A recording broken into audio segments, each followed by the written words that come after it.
Welcome to the Funny Mummies podcast. I'm your host, Hatty Ashdown, and mum to two feral boys. Join us as I welcome a different mum every episode from the world of comedy, as we give no judgment, no filter, but all the laughs on this crazy ride of parenting, work, and being bloody great women. Happy Mother's Day! Happy Mother's Day! Happy Mother's Day to you! Happy Mother's Day! Happy Mother's Day! Happy Mother's Day to you! Hello to another episode of the Funny Mummies. I'm Hatty Ashdown, and yawning away, Gemma Beagley. She's not yawning about this month's episode. In this episode, we talked to a favourite of ours, and she's been on before, Alexis Strum. She is actress, comedian, writer, and she was a pop star once, but we didn't get into that today.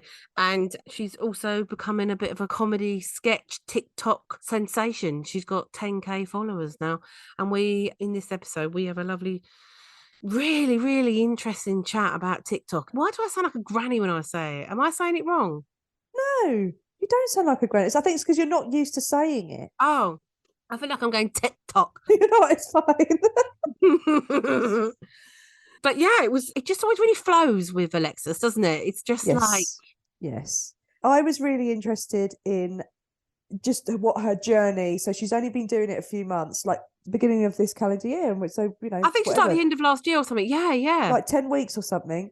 And it'd be interesting to see what her journey is as she grows her followers. But it's absolutely fascinating. She's got a really great attitude towards it as well. Yes. Once again, we've got another great guest that gives some really wise nuggets, haven't they? Yes, without sounding like a dick. Yeah. God, we should rename this podcast Wise Words Without Sounding Like a Dick. Dick. Yeah. Anyway, we won't say any more. We'll let you listen to it. Enjoy. So please welcome Alexis Strum. Yay! To the show. And of course, Gemma Beagley is with me. Yay! On her... I've just realised, Gemma, you're on a bit of leopard print. Is that new? No, it's not new, but it's new to the podcast. Oh, welcome to the podcast. Never had this backdrop. I mean, I'm on my sofa, Hattie. I've got the cold. Oh. And so I've got a box of tissues, got some tea. And now you've got some sympathy. And now I've got some sympathy. No, I'm going to say, buckle up, sunshine. Come on. But those listeners want some laughs. Alexis has got a lovely blurred background. Is that because your house is a mess? No, it's because I'm used to using this for work. So I'm used to blurring out my background because I've got so much shit. I'm actually decorating. Well, no, I'm not decorating, but I've got a lovely friend of my dad's who's going to come and paint me downstairs. It's not a euphemism. Lovely. So I've got all the boxes like piled up. It's all Melody's toys, nothing of mine. What are you going for? Talk me through it and what you haven't done. Yes. Well, my living room is very old lady style. And of course, because I'm such a whippersnapper, it does not match my, my whole mode. Yeah, I just want it all painted white. I want to have the serenity of a room that's white, like a therapist's room with large plants, Okay. That's the vibe. What is it at the moment? Psych ward vibe. Oh, it's two different colours of like flock wallpaper, beige and beige, and it's just like awful, honestly. And the wallpaper's all peeling off because I had a bit of black mold. We won't talk about that. And it just looks horrible. Look, and the lighting's awful as well. I'm showing you this. Look, if you've got mold in your house, you'll know what this is. It's a dehumidifier. Every isn't it? sexy person has one of these in the corner of their house. A dehumidifier is meant to suck up the moisture. It's got a little bit of dribble in there, ladies and gentlemen. Nice. Anyway, yeah. So you are a fabulous single mum as well. So is this a house that you shared with your ex? Oh gosh, she's getting straight into it there, Straight aren't you? in. Yes. Straight in. You have, Is that yes, right, Alexis? absolutely. So we lived here together, and it's the only room I think now that I haven't changed. As you do, like when you've lived with someone, you have a breakup, you change everything. So it's the last vestige of our relationship. I like it, though. I look at it, I'm like, it's obviously got memories, and that's fine. It's not that I want to erase him, but I want to start fresh. And so, yeah, it was just like, it's been bugging me because I actually decorated the top half of my house myself, obviously being a single mum, not having a lot of cash to spare. It took me a long time. And I'm looking around the room as I'm talking to you, but I repainted the whole of the top of my house, built furniture and stuff. And you know, got right on in there. As you know, like when you're a single parent, you become mum and dad, and you have to do all the tasks that honestly I used to delegate. And before my husband, it was my dad. I used to ring my dad up, can you come and fix this? Can you come and put this in? And I was spoiled and I was lazy. So it's been an education, really. How did you learn to do stuff? Do you use YouTube, or what do you do? A lot of YouTube tutorials, trial and error. Yeah. Trying to trust my gut. It's been a huge lesson, actually, on a really like therapy sort of level here. I'm not very confident at things like that. So it was an interesting process to just go, I want to change up my life. And in fact, I think learning at this age is just brilliant for your self-esteem and everything. I've learned so much the last couple of years.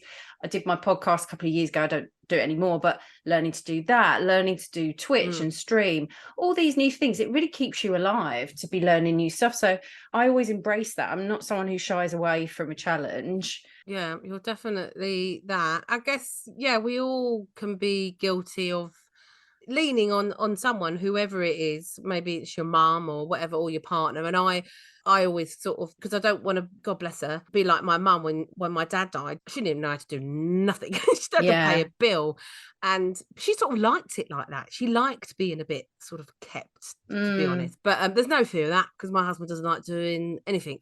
I am the one that paints, decorates, and stuff. But yeah, no, you've definitely tried new challenges. Now, there's so many things we can talk about with you, because I do feel like it's been a big year. I know we've only started the year off, but you know what I mean? The last... It's been a big day. It's been a big week. Oh my God, everything. What's been big today? What's been big today? Absolutely nothing. I'll be truly honest with you. I haven't done the washing up, and I'm scared to go in my kitchen. That's about the level of it. And I'm off on holiday tomorrow as well. Yes, that's right. Yes. That's why we're squeezing you in. So let's talk about TikToks. I'm such a granny. The TikTok. The TikTok. I sort of tipped my toe in the TikTok a bit. I am a bit scared of it. I feel like it is a circus, and anyone who's listened to this and is scared as well, I'm not just saying this as an advert, should follow you first, because you do beautifully taking the mickey of some of the things that scare me. But you've got over 10k followers now. Yeah, I got 1 million views since I started in January. And what it was, I got to Christmas of last year, and I was feeling like every audition I was not getting, everything I was doing, I just felt like the doors were closing. I'm very conscious of my age, 27. And just the time ticking away. And I thought, I can't sit here and sit back and watch my opportunities run away from me. I've got to create some opportunity here. And I wrote down some goals of what I wanted to achieve. And I was like, I want a video to go viral. I want 100,000 views on a video. I was really specific about it. And I'm not saying this in a way that I endorse manifestation or asking the universe, because I'm not sure that that's what it is, because I'm always a big fan of hard work. So I put this list together, and I was like, I'm going to learn TikTok. I'm going to embrace it. I'm going to meet up with friends. I'm going to go off on a tangent slightly, but I once went to a place called the School of Life, which does exist, or did exist. And they used to do seminars. It was in Holborn. And one of the seminars was about following your dreams. And they said, if you've got something that's really burning, it's a passion, instead of going all in, you do a little taster, and you find the people that know, you find the experts amongst your friendship group, or however you find them, your colleagues, your social circle, and you find the experts and you meet with them and you talk to them, and you start, as you talk, you're starting to find out if it's for you or not. So I met with people that were doing TikTok and were doing really well, and just absorbed what they were saying. And then I thought, right, okay, I know what I need to do now. And I'm still in the process of honing it. I'm still understanding it, but it's a fantastic forum for creativity. It really is. And I think you should not be scared of it. I think you do really well on there. Like it's just consistency. Yeah. Oh, thank you. Yeah, because I sort of think, what's going to be my thing? But did you know what your thing was going to be? Or did you just throw yourself in, like you do with doing stand-up or anything, just throw yourself in and let the creativity show you? No, I'm far more calculated than that. Okay. And anyone that says that I was just in my living room, and I just thought I'd put the camera on and have a chat, and I got 10 million views. No, I made a whole lists and lists of things that I could do that are very specific to TikTok. And then I tried them all out. The ones that seem to get more engagement, I do more of. The ones that don't, I hide. a bit where you can turn a video private or delete it, Oh, and it just right. goes away. You never know that happened. But yeah, the thing is, you kind of have to go where the love is with TikTok, and you can't repurpose material. So if you've made, say, there are some exceptions, but if you filmed a stand-up special and it's a huge thing like Live at the Apollo, yes, you can repurpose clips of that. But if it's stuff that like short films or things in different formats, also with the screen ratio, you know, like, because TikTok's like narrow video. And then, so if you try and shoehorn in other stuff you've got, it doesn't get any engagement. It's all about filming for TikTok. So, right. Okay, that's good to know.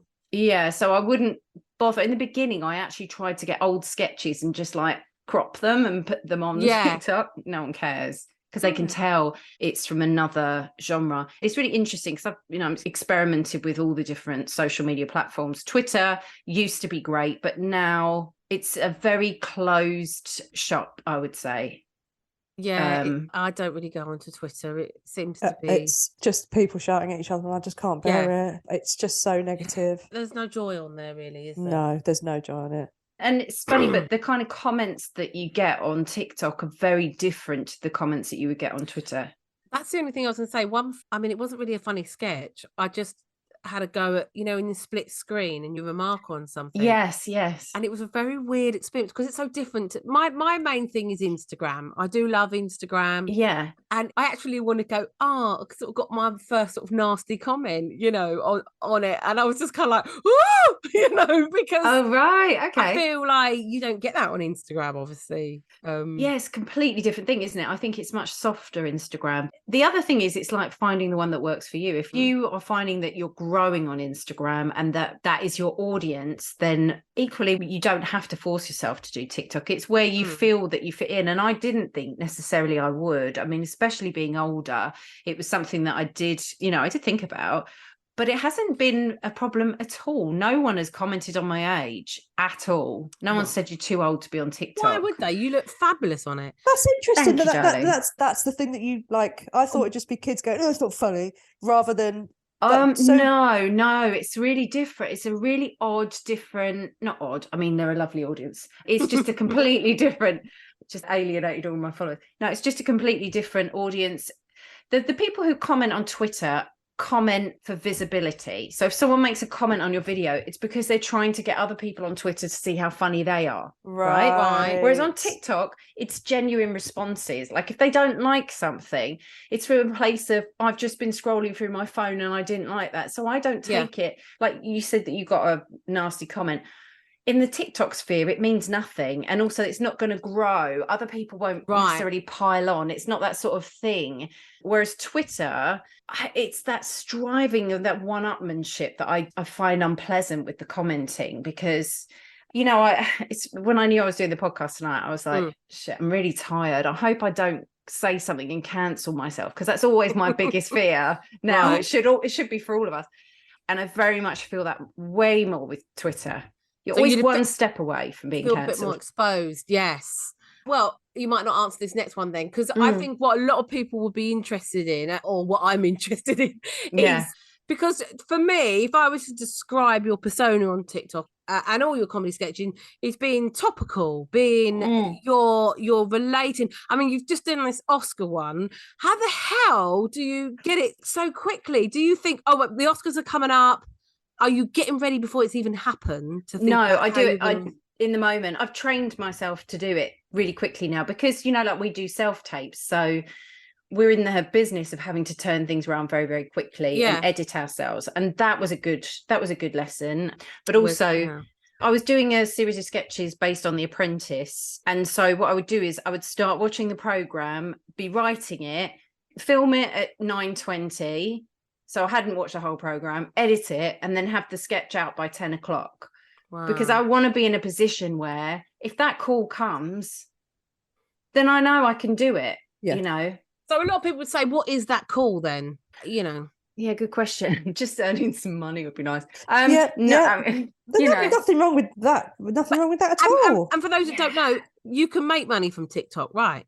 Yes, you can. So now that I've hit the 10,000 follower threshold, it's not actually that much in TikTok world. Believe me, people have millions. But once you hit 10,000, you can monetize. I'm a micro influencer, so I could endorse products and get commission, or I could work with a company and Collab. they might. Yeah, a collab. That's it. The collabs, Collab. the collabs. Yeah, so that's like an option now. But it's really difficult because I've got a very strict purpose with the TikTok, and it aligns to my goal. And my goal is to be writing my own stuff and appearing in my own stuff. So if I'm going to go off and then do like a series of adverts, that's like about, I don't know, like a tea brand or a hand cream, that doesn't really, I might make a lot of money from it, but it doesn't take me any closer to where I want to get to. Right. So I'm really careful about what I choose to do. If that sounds ridiculous, I know, but I'd rather be dirt poor and be creating the kind of content that I want to do with a, you know, my moral compass, like in the point in the right direction. I think that comes across because you can sort of tell the ones that are just trying to get money. Yeah. But because you really do put, I mean, you are, you know, you're the whole package because you're writing it, you're very funny, and you're a good performer. Oh my God, your impressions are so good. I mean, Thank really you. good, really Thank you. Yeah. So You the think- call, I mean, the call is always just like, I'm doing this because I want to be doing it. I'm doing it because I want to do it. That's the thing. And in the absence of someone paying me to make a sketch show or an impression show or whatever that looks like, I don't know. I'm just like, well, I still want to be doing it, so I'm bloody going to do it. I can't, you know, I'll be doing my one woman show from my front room soon and just recruiting the toys.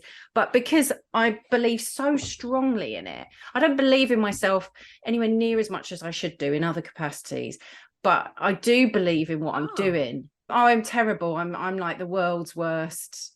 Yeah. Like, what do you doubt yourself in then? Let's say? oh God, Parenting? like, no, not parenting, because I know I'm terrible at that. But no, just like relationships. I'm a bit of a car crash, to be honest with you, but I'm not very good at boundaries and that sort of stuff. But with work, it's different. I'm completely different. I'm Sasha Fierce, you know. Wow. Yeah. Very confident. Oh, I need a bit of that. So getting around the parenting thing, how, you know, some people might be going, well, how do you make all this? You've got a kid. It's bad. Is she just shoved in the room with an iPad? Is what? Well, she came home yesterday, and I was trying to look like Julia Fox. Yeah, I to saw do that. my Julia Fox impression. So I had two bin bags tied around me norks and all my makeup all over the place. And she came to the door and I hadn't finished filming. So I was just like, oh, Melody, can you just sit downstairs for a bit while I just do this? And she went, Mummy, you're wearing bin bags. I'm like, yes, I am. And yes, we just have to work around it. Look, she's probably going to grow up and look back on her childhood and say, Mum, you were always doing stuff. But I'm there, you know. Yeah. I was talking to a friend of mine that I've made through TikTok, actually. She's called the Cake Tunist, and she's fantastic. And we had a chat about this, both parents, and she said, stop worrying about the quality of when you're there, because when she looks back, she'll just see that you were there, you know. And I thought, oh, that's good. I like that. Yeah. I can't remember who said to me, but they were telling me that they had, this sounds loaded, but they'd given up their career once they became a mum. Mm-hmm. And raised the kids, and then when the youngest was about, I don't know, 6 or something, when they'd gone to school, they then went and got a degree and studied, and, you know, to try and, you know, reinvigorate their career, whatever. And the kids were pissed off, being like, you're never here because you're always at college. And she's just like, I bloody gave up my career. I was there for, you know, 5 years. But as far as they were concerned, they were like, but I don't remember that. It's like right now, I don't see. They don't remember, so do they? It does go along with what you were saying there, that actually, yeah, it's not so much the quality. All they remember is whether you were there or not. Yeah. Exactly. And, you know, even if they're talking at you and you're just sort of nodding and you might not be taking it all in, that's better than nothing, isn't it? This is why I'm not good in relationships. Yes. Waiting for them to stop talking so you can talk. Yeah. Exactly. That's basically it. So yeah, I just like, I'm balancing it, Hattie, in answer to your question. I'm balancing it. But it's difficult because I also have a day job. Oh, do you? Yes, which is why your article was fantastic. And I don't know if I did reach out to you at the time, but I saved it on my phone and I read it late night when I was in bed with my daughter sleeping beside me. And I was like, I've got to read this. And I thought it was fantastic because it is like this really, I don't know why it's become this like dirty thing to have a job. And earn money and pay for your mortgage and stuff. Yeah, I think more, I don't know, you can tell me, more so in stand-up. But I remember when I used to do promo work and leaflets, and I was doing more acting then, and people were like, yeah, well, you know, so-and-so, he's in the West End and he's still having to do this promo work, handing out leaflets, you know, and it's sort of more of an acceptable thing. But I think for me, it's like an age thing. It's kind of like, oh, I shouldn't have to be still doing it now. But oh, I see. I hadn't even thought of that. What an interesting thing. So because you're thinking that as you get older, that you should be getting more successful and have earned more money up as some sort of scale, do you mean? Yeah, that's one. There's so many angles. As I said last time, I could do part 2, part 3, part 4 of that article because it opened up a lot of conversation. But no, that's just one I just thought then. I think, you know, I've got friends that like I went to uni with, and they're like now 50 grand a year TV producers. So it's like, well, where's my level? Because you know, oh, I don't know. I'm being negative again, but it's... What is it? Comparison... Oh, what is it? Comparison is the thief of joy or something? Oh, is that the one?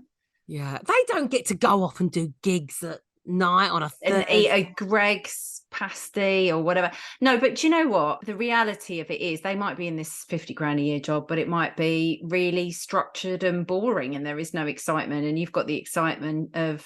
You know, and when you perform, you're doing it because you love it and it's the buzz. You wouldn't do it otherwise. I think there is an element of you don't know what tomorrow can bring. Don't you think there's a little bit of that? Of course. Delusion is, but that's big on TikTok. Delusion is huge. They love it. You know, this lucky girl syndrome and delusion. There's so many little niche areas. So with the delusion thing, TikTok promotes delusion as a way of getting through your life. Right. Like, can you imagine if if you woke like, whoa, this is a big thought. So if you woke up tomorrow and you lived your day as if you were earning 50 grand a year from your comedy, what would you do differently?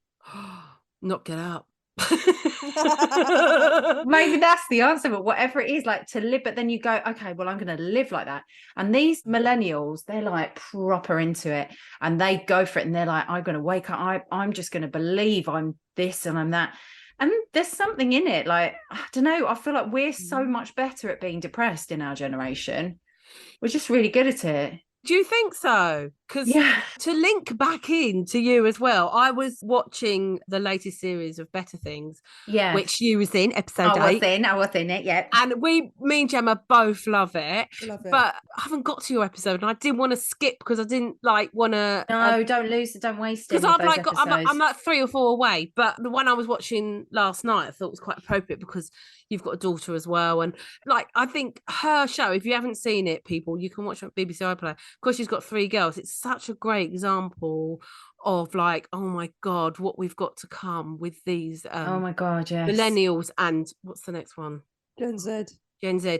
Because it's like the confidence of them. Yeah. And you just want to smack them, don't you? I mean, her middle daughter, I just want to smack. I can't believe how she puts up with her. You're listening to the Funny Mummy podcast. Are you scared about what your daughter might be like? How old is she now? Oh, she's 8 going on 15, definitely. Am I scared? It's interesting. I was talking to my sister about this the other night. In a way, but I feel like the very young, whatever that generation is, are turning away from social media. Another trend that I love on TikTok, this is a great one, is that kids and teens are buying flip phones, you know, like pay-as-you-go type flip phones with no ability to go on the internet. Yeah, they're buying dumb phones. They're buying dumb phones so that when they go out, they're not interrupted or like feeling like they've got to take photos. I love that. Oh, isn't that incredible? Gemma, why does that make you feel sick? No, I absolutely love it. Oh, right. It's wonderful. You know what I'm thinking? Because, you know, I feel sick if I think for like half a second I've lost my phone. I have a heart attack, right? But I feel like, God, if I could go back to the time where it was just a Nokia 3310 or whatever, like I would just love that. I would still have a heart attack if I lost my phone for 1 second, but I would love somebody to just turn off the smartness in my phone. I would absolutely love it. Well, I'm jealous of those kids. You've answered me, Alexis, because as I said in that article, my day job is working in a charity shop part-time. And yes, you can get paid. I'm not just paying myself in China dogs. And we get loads of hand phones and old You phones. do? And yeah, apparently these young girls brought, I wasn't in, but Oh my God, they well, brought a load. this is happening. This is They happening. brought a load, yeah. Wow. And I was like, oh, what? And then someone said, oh, I think they just like decorating them or something. I don't know. No. There you got go. a There's the young- answer. And yeah, and Gemma, going back to like one of the volunteers who I've got quite close to, I've got a soft spot for. She still has a Nokia because there's a lot of the old dears there. They've got internet on their phone. They're all with it. You know, bring the glasses down, hold it away, and all that. But Angela, she's got a Nokia, mate. She's, there's no internet on it, and I do love it because she was like talking about her granddaughter. Next day, she brings in massive photos of her granddaughter. Oh, there's no phone photos on her phone. She's bringing the photos in. Yeah. And I just think, what a chilled out life she's got. Yeah. So you've given me hope in the future of our children, Alexis. Well, this is the thing. It's not going to be Black Mirror. It's not going to be years and years. All these predictions in these TV dramas are wrong. In fact, it's going to go the other way. Cavemen. Do you just checking in with kids with Huxley and your daughter Alexis? Does she want a smartphone? She does, and we had a chat about it last week. Yeah. And she said, "Can I have one when I'm 9? Can I have one when I'm 10? Can I have one when I'm 11?" And I said, "The only phone you can have when you get to 10 or 11 will be one where you can ring me if you're worried or you're on the way home from school or whatever." And we negotiated. I said she could have a camera on it so she can take pictures of her friends, and she can have some games on it, but not ones that you can play with other people. So just literally games that she can play on the phone. Yeah. And that's it. That's all she's going to have. So won't have internet on it? No, it's just going to have a phone. Does this exist? No internet. Does No, you can get, of course they must do, yeah, because like there's specialized phones for people with Alzheimer's or learning difficulties, or just older people that need to have big phones with big buttons and very simplistic. There'll be some version she's going to be of the that. coolest kid in school with the She's big buttons. she's going to die. She was like, I can't. All my friends are getting iPhones. All my friends are getting this. I want the Nikes. I can't wear these. Yeah, exactly. Wear these trainers. Oh my God. For me, it was Naf. I wanted a Naf or a Ton Chiton jumper. My parents were like, I'm not getting it for you. We're going to get you it was a dupe, some dupe version. I'm like, I'm not wearing that. The market version. Exactly. I wanted Naf. Wow. Huxley, my oldest, who's 7, be 8 in August, he did ask about a year ago actually something about having a phone, but he was like, oh, when can I have one? And we said like when you're about 11, and he accepted that and hasn't asked anymore. That's good. But he does love the YouTube. Yeah. We restrict it and stuff like that, but he just gets obsessed with something. So he just watches people. Oh, hello, speak of the devil. Oh, Huxley. Did he spook you then? creepy exorcist child. How did he know? Did you know we were talking about you? He can't hear you because I've got headphones on. You come and say hello. Hi, darling. What's your t-shirt say? I don't know. It's something to do with aliens, isn't it? Yeah. Huxley, what do you something. Speaking to the microphone about what you think about having your own phone? Would you like your own phone? Yeah. Really That's insightful. blown your theory, hasn't it? Right, back to bed, you. Oh my goodness. I love seeing you. Oh, right on script. Right on script, yes. Yes, Mum. It's very, very lovey-dovey at the moment, aren't we? Yeah. I wouldn't knock it. Wouldn't knock it. Right, go on, because I've got to finish. Bye-bye. Oh my! I'm sure my daughter's up next door listening. I'll sure see she you is. in a minute. I'll come and give you a kiss in a minute. Oh my goodness! Now we can't get out because that door is a heavy old door full of towels. Oh my goodness! I just want to make sure there's nothing we haven't missed because we're going to be having to blooming wrap up soon. So you touched on it because it does still for me feel like doing castings is something that's a vintage thing of long ago. Yes. And yeah, me and Alexis have bumped into each other on castings, which is very rare now because it is really all self-tapes. And it's Can weird you because just I think talk through for the listeners what's involved in a casting. so commercial castings are probably like the norm, I guess. And a commercial casting, they'll tell you beforehand, all right, we're doing an advert for cat food. We want you to play warm-hearted mother. And all you've got to do is look to the camera and smile. So that's literally it. So you trek all the way up to London, you arrange your childcare, you turn up, you're harassed, you're hot, you've had your hat on the tube, and then you go into a room and they say, oh, hello, what's your name? Hi, I'm Alexis Strum, agent. Say your agent, you hold your hands up. It's very weird. Is it being videoed? It's all videoed, Yeah, they say stand on that spot. Stand on that spot, yeah. And then have you got any conflicting commercials? And then you go, no. But sometimes you try and make a joke to show that you have personality. So you go, no, I haven't worked for ages. And then there's nothing. So what's the hand thing? So it's to see that you've not got like Finger disgusting. missing. You can see, look at that now. So your listeners won't be able to see this, but I've got a little mark on my hand because I did too much washing up this week.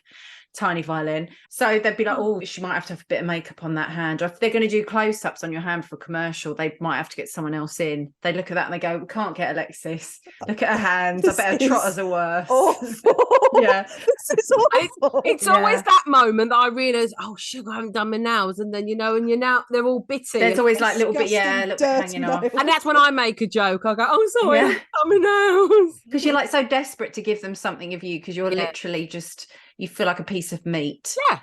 So commercial ones are probably more challenging. But if it's a normal casting for, say, like a TV thing that have sent you the scenes beforehand, you'll have learnt them, prepared it, and then you turn up and then you do it the way that you think it should go in your head. And then the director will go, oh, no, I wasn't thinking that at all. She's a serial killer. And then you do it a different way. But that's actually really fun. That's what I enjoy. I don't know about you, Hattie, but I much prefer anything where someone gives you the chance to play, because auditions are just a chance to play, and that's what's really fun about them. I don't find them, I think something clicked for me. I went to some acting class, whatever, and they were like, this is your opportunity to go into a room and show off. And I'm like, oh my God, this is what, tits and teeth.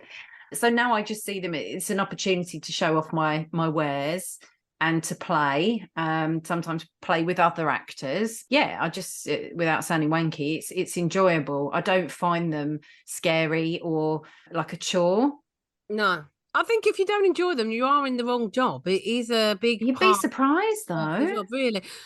I remember when I first started out and I didn't enjoy when I was sort of like really, really young and I was trying to get into drama school like that, and I was not good at, I know I wasn't good at, but like you say, I don't know what it was, something clicked later on, and I think it was sort of showing a bit more of my personality, like you're gonna like it or lump it. And literally, that's it. I got one advert, I swear I got this Heart FM advert just because they liked my blue shoes and they said, can you wear them in the advert?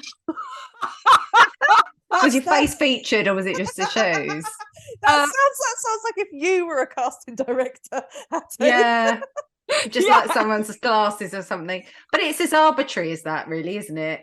I think. It is. And I guess it was kind of like, yes, they did show my whole body. I was dancing in it and everything. Oh. Very much.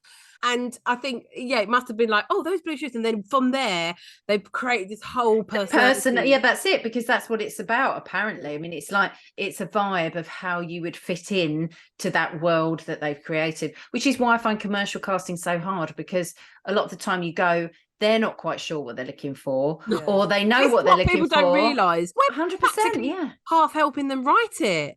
Yeah, sometimes you turn up and they've said, I mean, this is an interesting thing that I do as well to try and make myself feel better. I look at everything I didn't get, every audition, so I look at who they cast, and quite often it's been someone who is male instead. So then I can't be disappointed. Obviously different ethnicities, heights, ages, and you kind of look at it and go, oh right, well maybe they just changed their brief along the way and it's nothing to do with me, which is much kinder, isn't it, I suppose.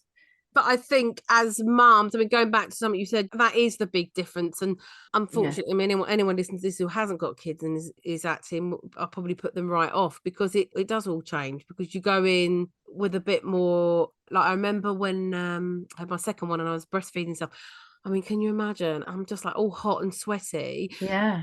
And as my other friend, my RADA friend, said to me, you go there and there's all the other girls with their blow-dried hair. And I'm just like, and that is the reality of it. You're not going to be as relaxed because you are carrying all those All the admin. Yeah. all the admin. Yes. It's funny, isn't it?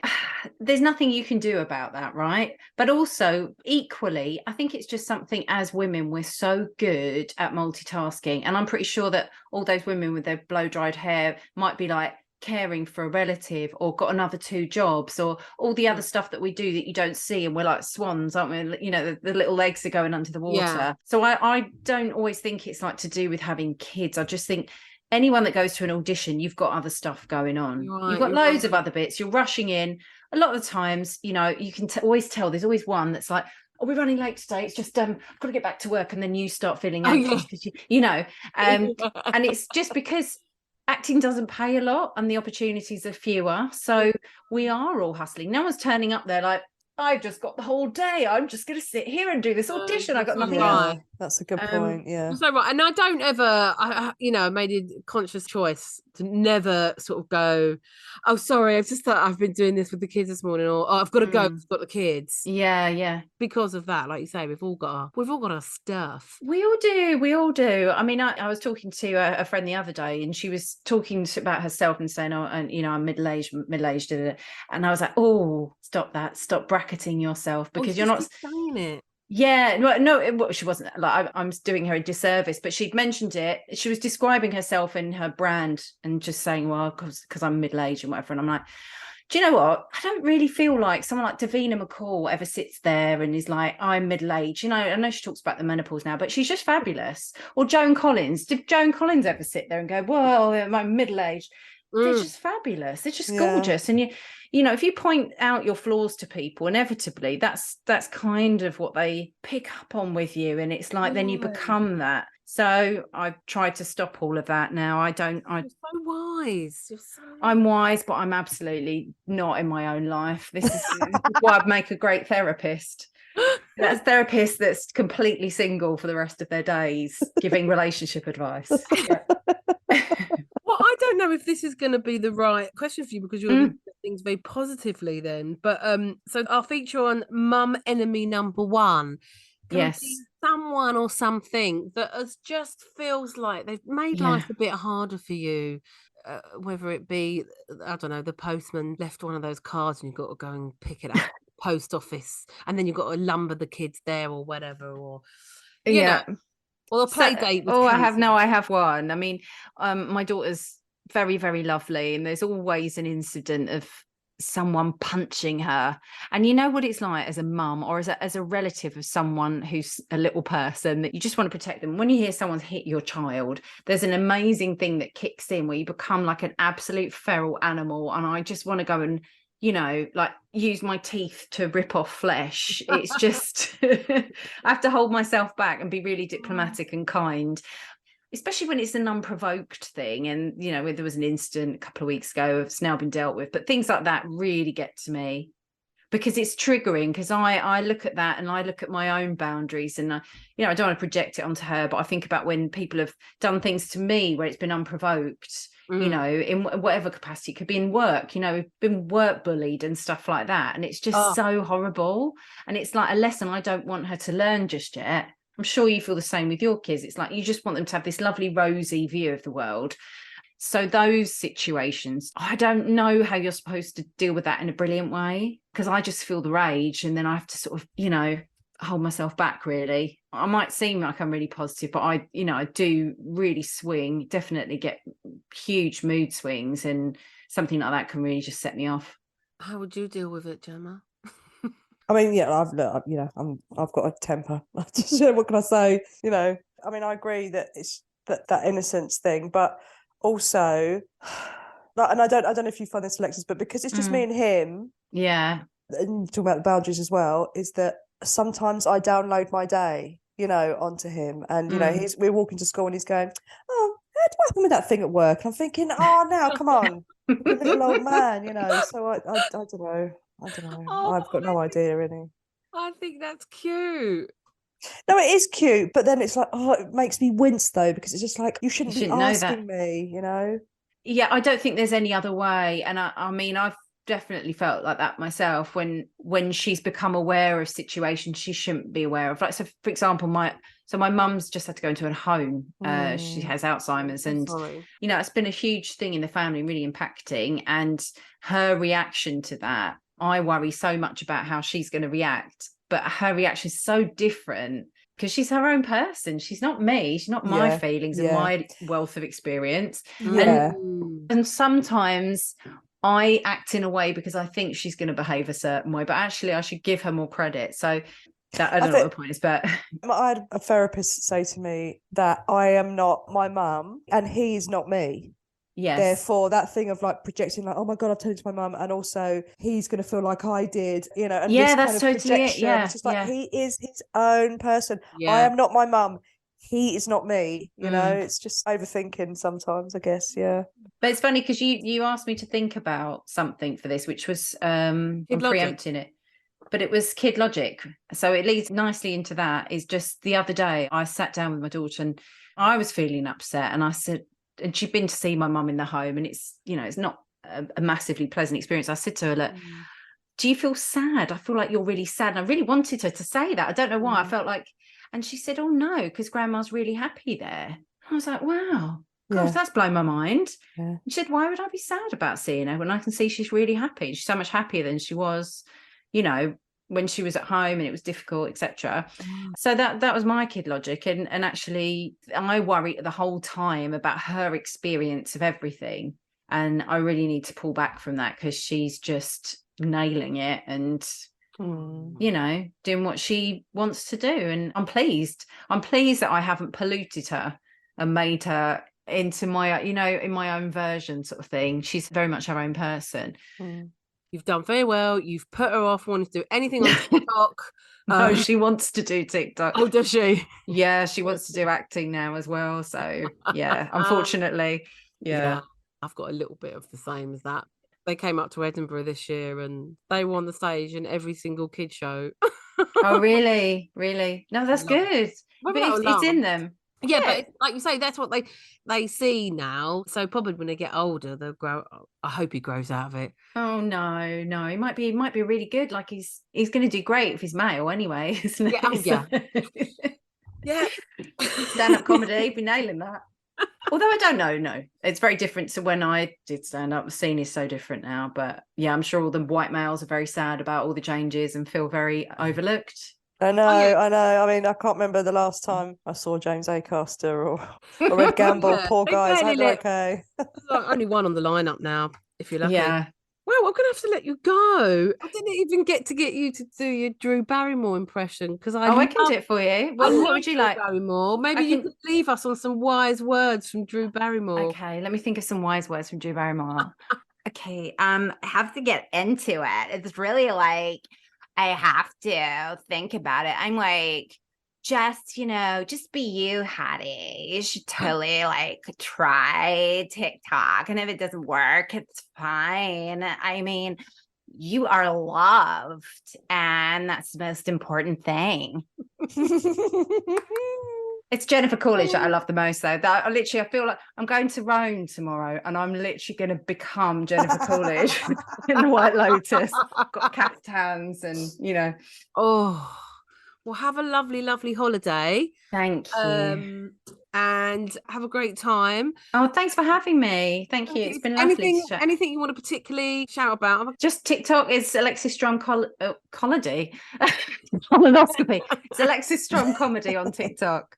Do follow me there if you can and interact with me because I love it. My favorite thing is when people put comments like this wasn't funny and then I do a reply video with their comment because you can do that on TikTok. Yeah. And then it's brilliant. It's like you have so much power. You know, it's different to heckling. You can hoist their little comment out the air. And you've got the time as well. You've got a bit of time to think about that. Exactly. Exactly. To think of your response. Sort it out.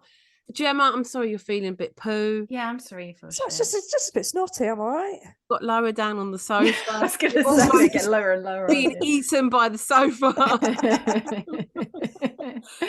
All right then, girls. Thank you very much. Thank you. And we'll speak soon. I'll speak soon. Yeah. See you, Alexis. See you. Bye. Bye. Bye. Keep subscribing. Thank you for listening to the Funny Mummies podcast with me, Hatty Ashdown, and thank you to our guest today, Alexis Strum, and my co-host, Gemma, I don't want to be in any PR, Beagley. Today's show was edited by Laura Elwood-Craig. Please do keep downloading, and if you want to lift a sister, why not tell one other person? And if you'd like to sponsor us, or know someone who'd like to sponsor us, get in touch via our Instagram, Funny Mummies Podcast, or funnymummies@gmail.com. See you next time for another dose of Mum and Tonic. Happy Mother's Day! Happy Mother's Day! Happy Mother's Day!